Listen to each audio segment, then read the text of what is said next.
चलिए सीधा लिए चलते हैं आपको। मुख्यमंत्री दौरे पर है, मुख्यमंत्री इस वक्त मंच पर बैठे हैं, कुछ ही देर में यहाँ पर संबोधित करेंगे।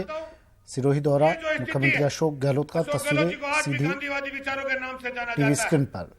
सुब्बा राव जी अभी जयपुर के अंदर आए थे, पिंडवाड़ा के बामन वाड़ जी आपका व्यस्त कार्यक्रम मुख्यमंत्री आपको समय नहीं मिलता, सभा को संबोधित करने पहुंचे हैं। बड़ी संख्या में यहाँ पर महिला और पुरुष मौजूद हैं। दो तस्वीरें टीवी स्क्रीन पर।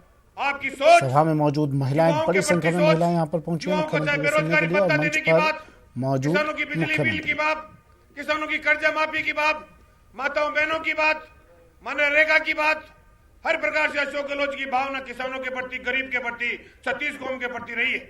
इसलिए यही निवेदन है कि भले ही आप विधानसभाओं में नहीं जीत पाए हो, लेकिन लोकसभा का जो चुनाव आप लोगों के लिए महत्वपूर्ण चुनाव है, इस देश के भविष्य के लिए एक बार राहुल गांधी जी को देश का प्रधानमंत्री बनाने के लिए आप लोगों को जालौर और सिरोही सीट हर हालत के अंदर कांग्रेस पार्टी को जिताकर भेजनी है। यही मैं अपील करना चाहता हूं। धन्यवाद। जय हिंद, जय भारत।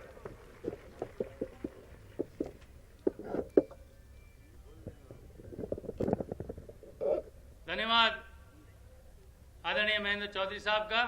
मैं निवेदन करूंगा पूर्व मंत्री मांगीलाल जी गरासिया साहब से कि आप भी आएं और संक्षिप्त में अपने विचार रखें।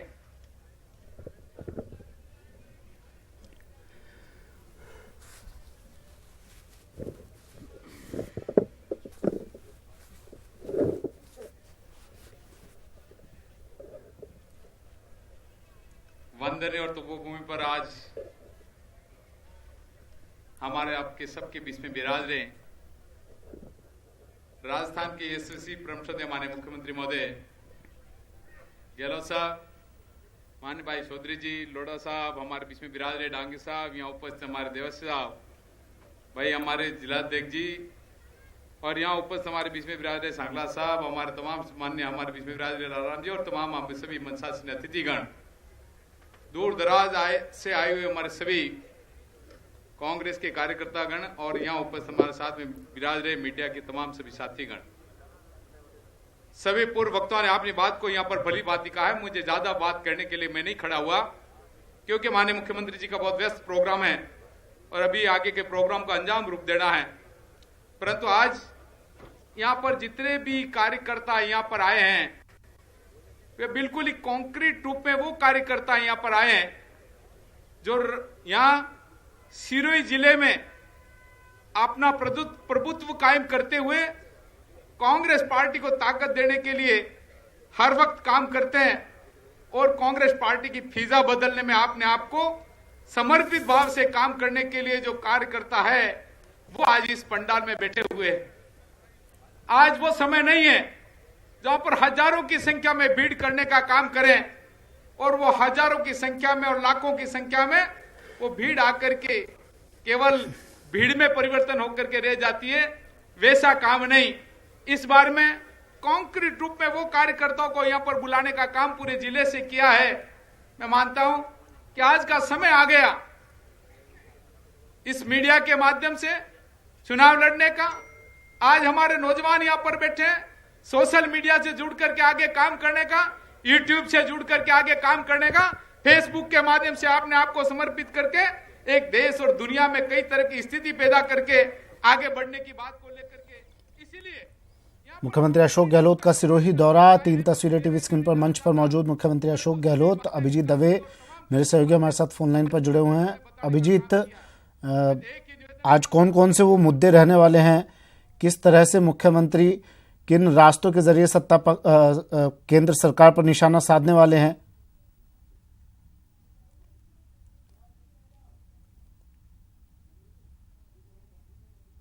अभिजीत, चलिए तस्वीरें दिखा रहे हैं आपको। अभिजीत से फिर से संपर्क करने की हम कोशिश करेंगे। तस्वीरें आप तक को पहुंचा रहे हैं, सीधी तस्वीरें। मुख्यमंत्री अशोक गहलोत बामन वाड़ जी में इस वक्त मौजूद हैं, पिंडवाड़ा, सिरोही के पिंडवाड़ा में, जहां एक सभा आयोजित की गई है। सिरोही दौरा मुख्यमंत्री का, और यहां तमाम लोग मौजूद। कार्यकर्ता सम्मेलन है, तमाम पार्टी से जुड़े हुए कार्यकर्ता यहाँ पर मौजूद हैं, और आम लोग यहाँ पर इस सभा में मुख्यमंत्री को सुनने के लिए, देखने के लिए पहुँचे हैं।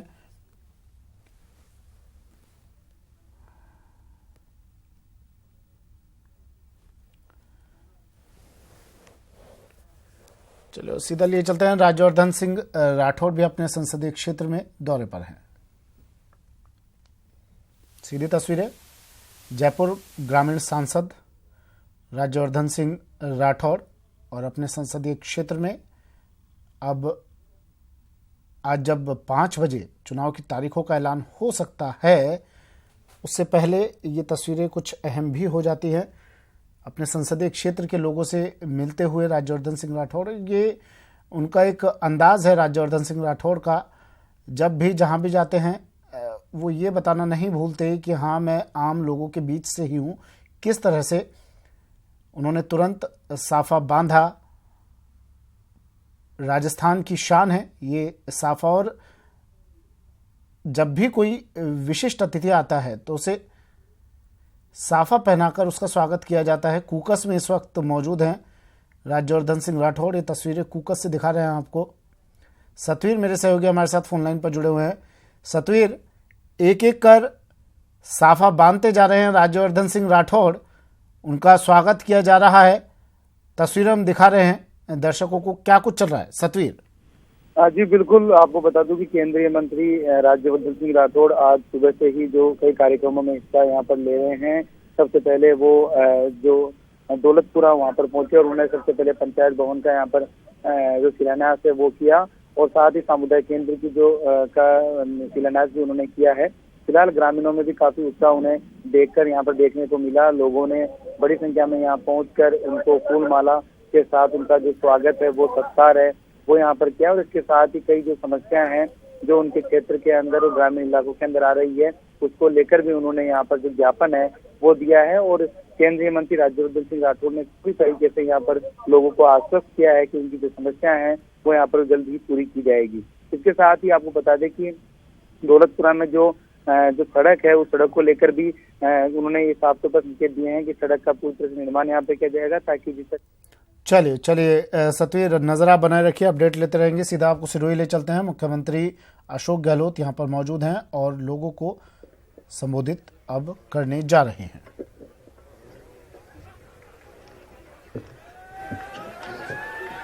हमारे जिला कांग्रेस के अध्यक्ष जीवाराम जी आर्य साहब, प्रदेश कांग्रेस कमेटी के महामंत्री व उप मुख्य सचेतक महेंद्र चौधरी जी, महामंत्री प्रदेश कांग्रेस के नीरे नागी जी, हमारे शिरोही के विधायक सैम लोढ़ा जी, पूर्व विधायक लालम गरासिया जी, हमारे वरिष्ठ नेता व पूर्व मंत्री मेरे साथ रहे हुए मांगीलाल गरासिया जी, पूर्व जिला अध्यक्ष बहन गंगा बहन गरासिया जी, राजेंद्र सांगला साहब, गुमान सिंह देवड़ा जी, इंद्र सिंह देवड़ा, हमारे पूर्व विधायक व पार्लियामेंट्री सेक्रेटरी रतन देवासी जी, आदरणीय संत भरनाराम जी, नीतिराज सिंह देवड़ा पूर्व प्रधान, भीमाराम जी देवासी, जशीद खान गोरान साहब, नारायण सिंह जी भाटी, पूर्व जिला प्रमुख अन्नाराम जी बुराना साहब, देवेंद्र सिंह जी देवड़ा, भूपेंद्र सिंह जी सोलंकी, अचल सिंह जी बालिया, जसाराम जी मेघवाल, हीरा भाई अग्रवाल, हरीश परियारदी, संध्या चौधरी जी, वंदना देवासी जी, पुखराज गहलोत जी, अमित जोशी जी और तमाम हमारे उपस्थित नेतागण, उपस्थित विभिन्न क्षेत्रों से आए हुए हमारे बुजुर्गों, भाई और बहनों, नौजवान साथियों, मुझे बहुत प्रसन्नता है इतनी बड़ी तादाद में आप यहाँ पर हाजिर हुए और आप सबसे मिलने का, दर्शन करने का मुझे भी सौभाग्य प्राप्त हुआ। आप सबको मालूम है कि अभी सरकार बदली है 2 महीने पहले ही, और पिछली सरकार जब बनी थी वसुंधरा जी की तो बहुत भारी बहुमत उनको मिला था। ऐसा माहौल बन गया पूरे प्रदेश के अंदर और देश के अंदर मोदी जी के नाम का कि हमारे जितने काम किए हुए थे अच्छे काम हमने कोई कमी नहीं रखी थी काम करने की। पानी की, बिजली की योजनाएं, शिक्षा की, स्वास्थ्य की, सड़कों की, और उसके साथ साथ में जन कल्याण की योजना है। नौजवानों को, छात्रों को लैपटॉप दिए हमने हजारों रुपए के। हमने दवाएं फ्री कर दी आम जनता के लिए, चाहे वो गरीब हो अमीर हो। जो सरकारी अस्पताल में जाएगा उसको दवाएं फ्री मिलेगी, 600 दवाएं थी।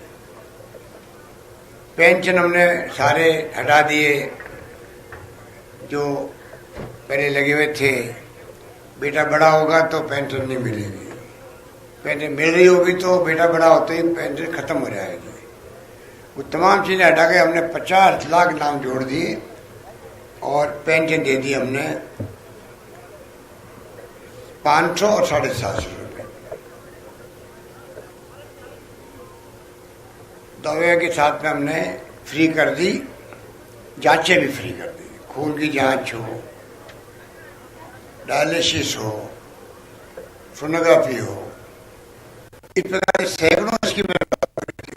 और पशुओं की दवाएं फ्री कर दी, पशुओं की।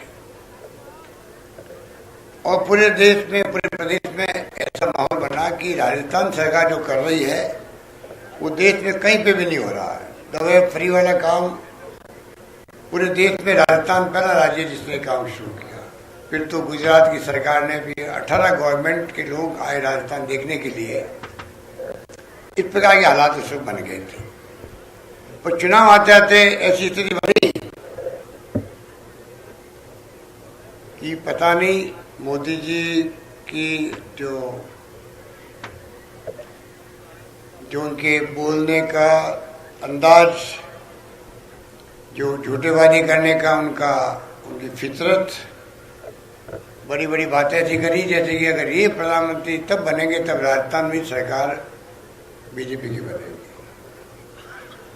अहमदाबाद से दिल्ली जाने का रास्ता जयपुर होके जाता है और आप लोगों ने हमारी एक नहीं सुनी और जम के वोट दिया आपने बीजेपी को और हम लोग 21 पे आ गए। 21 पे तो आने को तुक था ही नहीं। सरकार जल्दी कम से कम 80 आते, 70 आते, 75 आते हैं, पर इतना आप लोगों को लगा भाई ये आदमी पता नहीं तारे तोड़ के ले आएगा जमीन पर आकाश से। अच्छे दिन आएंगे, अच्छे दिन आएंगे। और बाहर से ब्लैक मनी आएगी, 15-15 लाख रुपए तो हर खाते में आ जाएगा। अभी तक आ रहे रहे, आए किसी के नहीं आए। 2 करोड़ लोगों को रोजगार देगा ये, नौजवानों को प्रति वर्ष। महंगाई कम कर देगा। पेट्रोल के बाद दाम बढ़ रहे हैं, डीजल के दाम बढ़ रहे हैं और बढ़ भी रहे थे। तो इसलिए जो बात वो बोलते थे वो बात सच लगती थी आपको, हम बोलते थे उसमें कोई दम नहीं लगता था। उस वक्त मैंने कहा था कि सरकार हमारी बनेगी, मैंने कहा था सरकार मेरी बनेगी वापस। इतने अच्छे मैंने काम किए।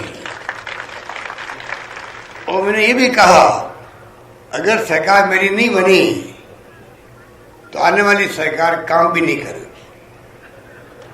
उनको लग जाएगा भाई कोई मतलब नहीं काम का, तो काम के वोट नहीं मिलते हैं। मुझे लगता है वसुंधरा जी ने मेरी बात सुन ली, इसलिए उन्होंने काम करने की कसम खा ली, काम करना ही नहीं अपने। और सरकार बनने के बाद में जब लोग एमएलए गए उनके बाद मैडम 4 महीने हो गए हैं, काम हो नहीं रहे हमारे, क्या मुंह दिखाए गांव में जाकर के लोगों क्या कहें। आपको पता उन्होंने क्या कहा? आपको ये पता होना चाहिए कि सिविल लाइन जो जयपुर में है, तो मेरा मकान और वसुंधरा का मकान आमने सामने है। उन्होंने कहा उन एमएलए को, 3-4 एमएलए थे, कि आप काम की बात करना आए हो। आपको पता मेरे सामने कौन रहता है? कहता है वो पूर्व मुख्यमंत्री अशोक गहलोत रहता है।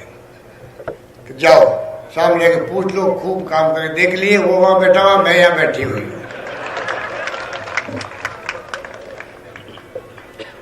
ये भी आपको याद होगा, एक बार बूटा ही चुनाव हार गए थे, कैलाश मेघवाल जी एमपी बन गए। और कैलाश मेघवाल जी को ढूंढ रहे थे, शिलोई के जालों के लोग जा जाके काम के लिए ढूंढो, काम पर है, हमारा एमपी आता ही नहीं है दिल्ली में, जयपुर में। तो पता है कैलाश मेघवाल ने वही कहा था कि यार बूटा सिंह जैसा बड़ा आदमी जो गृह मंत्री देश का था, इतने अच्छे अच्छे काम उसने किए, तो आपने उसको हरा दिया, तो अगली बार मुझे जिताओगे नहीं, मैं क्यों काम करूं आपका। तो ये बीजेपी के सोच है, फितरत है कि अगली बार जीतूं नहीं तो मैं काम क्यों करूं। हमारी सोच क्या है, हम ना तो बदले की भावना से काम करते हैं, जीतने के बाद में टाइम वेस्ट नहीं करते, खराब नहीं करते हैं कि पड़ोस में कौन रहता है, उसकी नौकरी है तो उसको बाहर भेज दो या तंग करो, बदला लो। किसके पास टाइम पड़ी है, अच्छा काम करे या वसुंधरा की तरह बदले की भावना से काम करे। इतना बड़ा फर्क है कांग्रेस बीजेपी का। कांग्रेस का मुकाबला कोई पार्टी नहीं कर सकती देश के अंदर। सत्ता में नहीं होना अलग बात है, सत्ता में भी आएंगे वापिस, हमें पूरा विश्वास है। इस देश को जरूरत है, कांग्रेस की जरूरत है। कांग्रेस ने देश का इतिहास स्वर्णिम अक्षरों में लिखा है। आजादी के पहले भी जब गुलाम थे, बुजुर्गों को मालूम है, नई पीढ़ी को तो गुमराह करता मोदी जी सोशल मीडिया से। उनको मालूम है कि लाठियां खाई, गोलियां खाई, फांसी के फंदे पर चढ़े, जेलों बंद रहे। पंडित नेहरू, जवाहरलाल नेहरू 10-10, 12-12 साल तक जेलों बंद रहे थे। गर्मी के वक्त बिजली होती नहीं थी, किसे के 10-12 साल जेल में रहा, उनको ये बदनाम करती है पार्टी। महात्मा गांधी हो, चाहे वो पंडित जवाहरलाल नेहरू हो, सरदार वल्लभ भाई पटेल हो, मौलाना अबुल कलाम आजाद हो, उस वक्त भी बड़े बड़े नेता थे, लंबी फहरिस्त थे। अम्बेडकर ने बाद में संविधान बनाया और लोकतंत्र दिया ही आपको। जब आप मीटिंग क्यों कर रहे हैं आपके यहाँ? अगर आपके पास वोट नहीं होता, अगर आप एक वोट के धनी नहीं होते, मालिक नहीं होते, तो आपको कौन तो बुलाता, कौन मान सम्मान करता, कौन हाथ जोड़ता, कौन आपके पैरों में हाथ लगाता, कौन आशीर्वाद मांगता? कोई नहीं मांगता। तो इसलिए कि चाहे महिला हो चाहे पुरुष हो, दलित हो या किसान हो, आदिवासी हो, प्रधानमंत्री, मुख्यमंत्री, मंत्री, एमएलए, एमपी, सरपंच, सबको जाके झुकना पड़ता है उसके सामने। ये ताकत दी है कांग्रेस ने, दी है देश को, ताकत दी है और ताकत कायम रखी है। देश को एक रखा, अखंड रखा। इंदिरा गांधी ने अपनी जान दे दी, खालिस्तान नहीं बनने दिया, अलग टुकड़ा नहीं बनने दिया, देश का टुकड़ा नहीं करने दिया। पंजाब वाले होना चाहता था। इंदिरा गांधी ने पाकिस्तान के 2 टुकड़े कर दिए। लोग तो भूल जाते हैं, किसे कहते हैं 2 टुकड़े करना? बांग्लादेश अलग देश बना दिया और 90,000 करीब 1 लाख जनरल को, कर्नल को, मेजर को, सैनिकों का सरेंडर करवा दिया, हथियारों के साथ में करवा दिया। दुनिया के इतिहास में कहीं नहीं सुना होगा। वो इंदिरा गांधी थी, एक महिला थी और महिलाओं को उन्होंने मान सम्मान बढ़ाया। पूरे देश की महिलाओं का, एक महिला आयरन लेडी के रूप में देश में शासन नहीं कर सकती है, बड़े बड़े फैसले कर सकती है। गरीबी हटाओ की बात करी, 20 पॉइंट प्रोग्राम लेके आई, हरित क्रांति करी आप लोगों के बदौलत पे। आज हम आत्मनिर्भर है गाँव के लिए, पहले भीख मांगते थे अमेरिका के अंदर, ये स्थिति थी। इसलिए कांग्रेस का मुकाबला कोई नहीं कर सकता। जान दे दी इंदिरा गांधी ने, राजीव गांधी शहीद हो गए। मोदी जी को मैं पूछना चाहता हूं, इनकी पार्टी के लोगों को, आप भी कहां थे जब आजादी जंग चल रही थी? तो आपके नेता कहां और क्या कर रहे थे? इनके नेता मालूम है, एक आदमी ने अपनी उंगली नहीं कटाई है, उंगली भी नहीं कटाई। ये वो लोग हैं। इनमें कई लोगों के ऊपर आरोप लगे हैं कि वो मुखबरी करते थे अंग्रेजों की। ये स्थिति थी। ये क्या मुकाबला करेंगे कांग्रेस का? मोदी जी कहते हैं 70 साल में कांग्रेस ने क्या किया? ये जुमला है, उनका जुमला है। अब तो जुमले सब सामने आ रहे हैं कि बाद एक आ रहे। इसलिए मैंने कहा मोदी जी की खाली एक ही खासियत है कि लटके झटके करने में बहुत उस्ताद आदमी को। ऐसे बोलते हैं कि लोग कहते हैं यार कुछ बोला, कुछ कर रहा होगा हमारे लिए, गरीबों के लिए कर रहा होगा। नोटबंदी कर दी तो सेठ लोग जो है पैसा रखते हैं बहुत ज्यादा। सेठ लोग में पैसा ऐसे खत्म कर दिया होगा और गरीब आदमी को बड़ा सुकून मिला कि भाई ये हमें बराबर का लाके खड़ा कर दिया। हमारे व्यापारी हो चाहे बड़ा सेठ हो छोटा सेठ हो, कोई कुछ नहीं, 1 रुपया भी उनका खराब नहीं हुआ है। बैंकों के पीछे आप तो लगे रहे लाइनों में और बड़े बड़े पैसे वाले बैंकों के पीछे जाकर के अपने नोट दिए 1 करोड़, 80 लाख वापस लिए, 20 लाख दे दिए बैंक वालों को, तू खा, और वापस बाहर आ गया। सारे पैसे जमा हो गए, कोई फायदा नहीं हुआ। लोग नौकरियां निकाल रहे बेचारों को, छोटे बड़े व्यापार वो ठप पड़ रहे हैं, ठप हो रहे हैं। बातें कई उतनी कम है। तो मैं कहना चाहूंगा आपको कि जो माहौल जैसे बना हुआ है, सब संस्था कमजोर हो रही है, लोकतंत्र खतरे में है, संविधान खतरे में है। कानून का राज है तो आप सभी आराम से बैठे हो, घर रहोगे आराम से। अगर कानून का राज नहीं हो तो किस पे कौन अटैक कर दे, कौन इज्जत लूटे बहन बेटी की, कोई बचाने वाला नहीं होता है। जब कानून का राज होता है, उसका भय होता है, उससे राज चलता है, देश चलता है, प्रदेश चलता है। इनके राज में लोग भयभीत है, किसान दुखी है। ऐसा दुखी किसान मैंने कभी देखा ही नहीं जो इस बार 5 साल में किसान दुखी हुआ देश का। रोजगार के लिए लोग भटक रहे हैं, नौजवान कोई रोजगार को नहीं मिला, महंगाई की मार आपके सामने है। इस रूप में ये राज चल रहा है और संस्थाएं हो रही कमजोर। CBI, income tax, ED, judiciary, सब जगह कमजोरी आ रही है, इतना दबाव है। ये जो मीडिया वाले ले रहे मेरा वो वीडियो कर रहे हैं ना, इनके मालिक लोग भी दबाव में है, वो दिखा नहीं रहा है।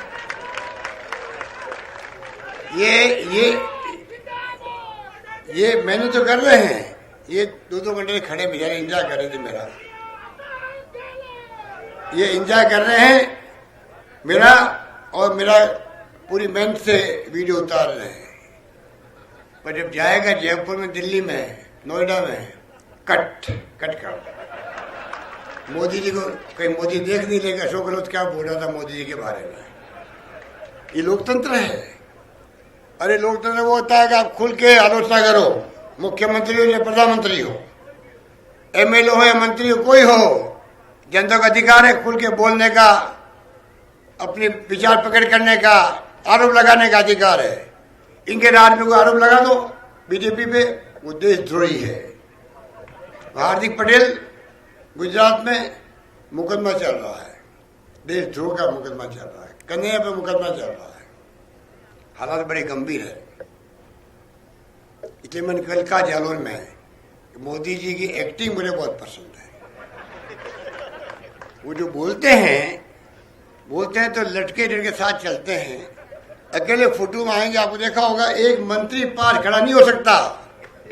जब वो उद्घाटन करते हैं, मैं जाऊंगा तो सिक्योरिटी वाले रहते सुरक्षा वाले, तो साथ में मेरे मंत्री रहेंगे, एमएलए रहेंगे, कार्यकर्ता धक्के देंगे हम लोगों को, धक्के हम वापस कर रहे, रुको यार धक्का तो मत दो, ये माहौल होता है। और वो अकेले दिखाएंगे मोदी जी खड़े हैं, तो इससे बड़े एक्टिंग कौन कर सकता है। इसलिए मैंने कहा मोदी जी अगर बॉलीवुड के अंदर एक्टिंग करते तो आज मैं समझता हूँ वास्तव में बहुत बड़े कामयाब होते हो। क्योंकि एक्टर आप देखते हो, एक्टर क्या करता है, एक्टिंग जो करता है कोई एक्टर या एक्ट्रेस, तो जितने अपन देखते हैं फिल्म जाकर के, वो कूदता भी है, डांस भी करता है, प्यार भी करता है, मोहब्बत भी करता है, वो सब झूठी होती है, वो झूठी होती है। असली थोड़ी वो मोहब्बत होती है उनकी, कोई असली मोहब्बत नहीं होती जो आप देखते हो, खुश होते हो बैठ कर सिनेमा हॉल के अंदर, वो सब नकली होती है।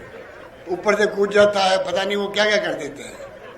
मैं तो पिक्चर देखता नहीं, मुझे पता नहीं, पर बचपन देखते थे तो याद है भाई कि ऐसे कुछ करते होंगे।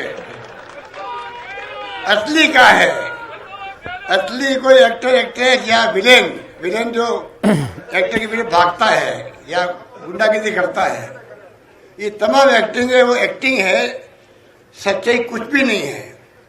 जैसे पिक्चर में सच्चाई कुछ नहीं होती है, उस रूप में एक्टर एक्टिंग करता है। तो मोदी जी उस पर तो गुजरात में माहिर थे, 3 बार मुख्यमंत्री बने, आरएसएस को खत्म कर दिया, वहां पे भी दंगे हुए, आपको मालूम है, सब कुछ हुआ। पर मैं कहना चाहूंगा कि मोदी जी, प्रधानमंत्री जी, जब मैं आप मेरी बात गंभीरता सुनना आप लोग सभी लोग, प्रधानमंत्री देश का सबसे बड़ा हमारा नेता होता है, देश का प्रधानमंत्री होता है, शासन करने वाला होता है, चाहे कोई पार्टी का हो। प्रधानमंत्री तो 8-10 बन गए होंगे, कोई पार्टी का हो, पर प्रधानमंत्री जब बोले तो पूरे देश की जनता का दिल छूने वाली बात बोले। कहा प्रधानमंत्री ने बात कही है। जब पंडित नेहरू बोलते थे तो दुनिया सुनती थी उनकी बात को। लाल बहादुर शास्त्री जी जय जवान जय किसान की बात करी, आज भी लोग उनके आदर करते, मान सम्मान करते। बहुत कम समय वो रहे थे प्रधानमंत्री। उन्होंने कहा देश पे अनाज का संकट है, सोमवार को उपवास करो। आज भी 40 साल के बाद में भी कई ऐसे लोग होंगे आज भी सोमवार का उपवास रखते हैं। वो प्रधानमंत्री होता है जिसकी दिल में बात निकली हुई है जवान पे, उसका क्रेडिबिलिटी इतनी बड़ी, विश्वसनीयता इतनी बड़ी होती है, विश्वास इतना बड़ा होता है।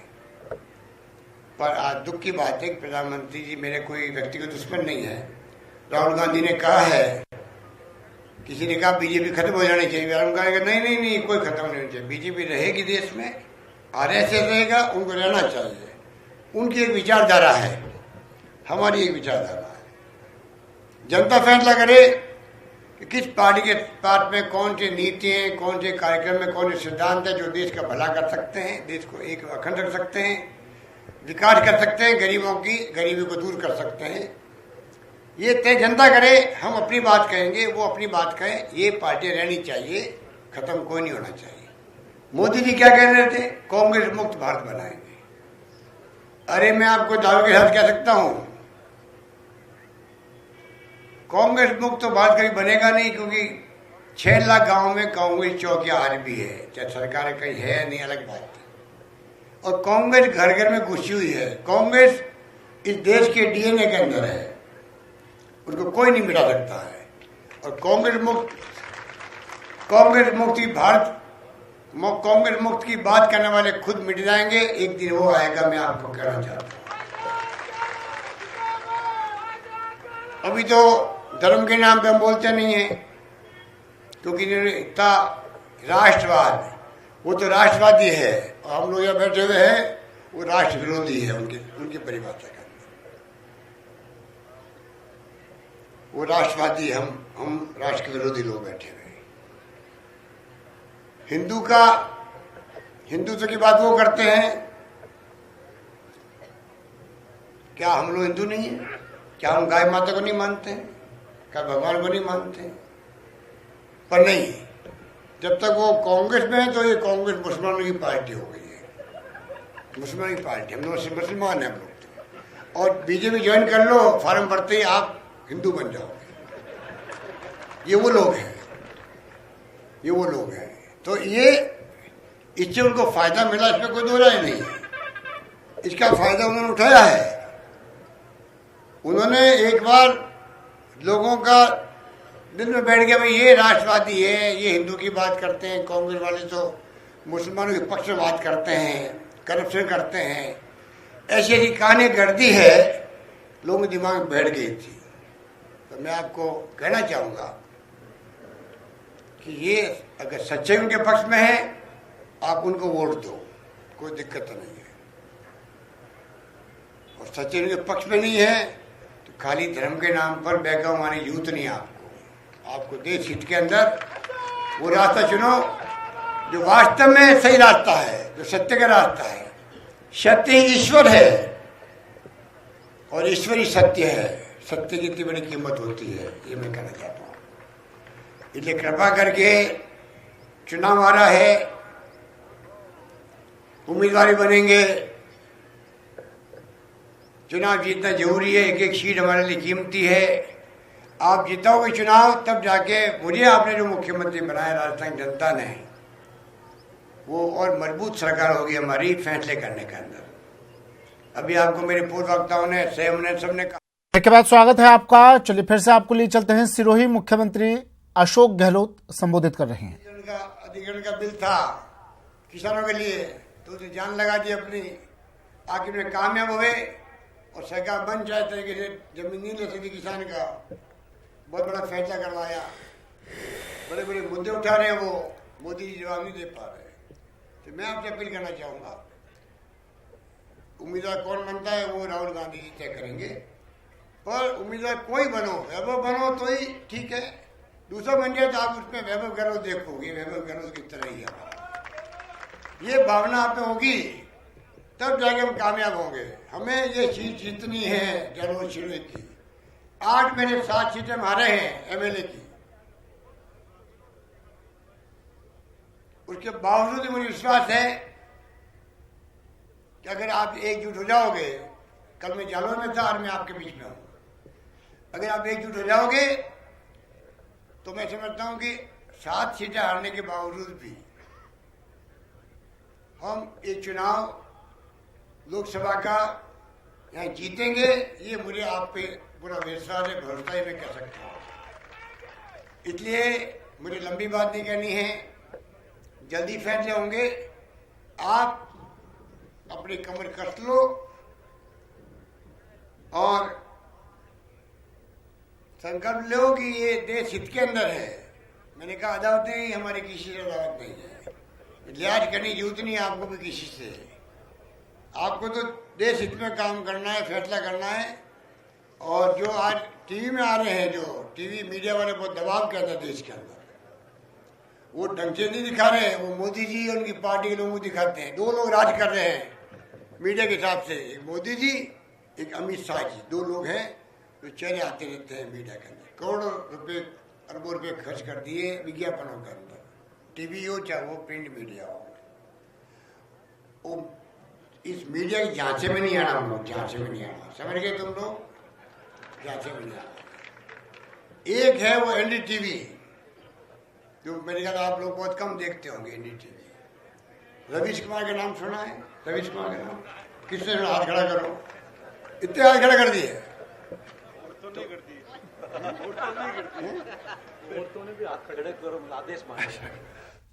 केंद्र सरकार पर तो निशाना साध ही रहे हैं मुख्यमंत्री अशोक गहलोत, साथ ही मीडिया को भी नसीहत देते हुए नजर आ रहे हैं।